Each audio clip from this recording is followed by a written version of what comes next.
Apeli i posaçëm zbut dënimet e një pjese të dosjes 5D. Fjala është për 5 të pandehur, antarët e Komisionit të Vlerësimit të Ofertave dhe titullaren e autoritetit kontraktor Tirana Parking.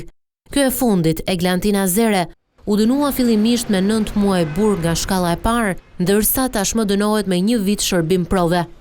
Sipas SPAK, Zere si titullare e Tirana Parking, institucion në varësi të Bashkisë Tiranë, në bashkëpunim me antarët e komisionit, Enkelejda Qyta, Bruno Koçi dhe Riviola Baxha, si dhe me të pandehurin Kristo Zhulati, në cilësinë e antarit të njësisë së prokurimit, kanë favorizuar disa kompani.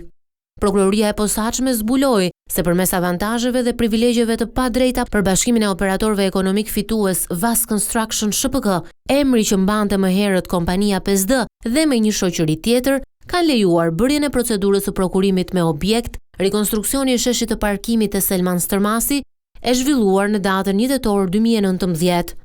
Kështu të 5 me vendim të formës së prerë, ata janë dënuar me 12 muaj shërbim prove për shkelje të barazisë së pjesëmarrësve në tendera. Për këtë vepër penale janë duke u gjykuar edhe ish drejtorët e Bashkisë së Tiranës Taulan Tusha, Mariglen Qato dhe Redi Molla.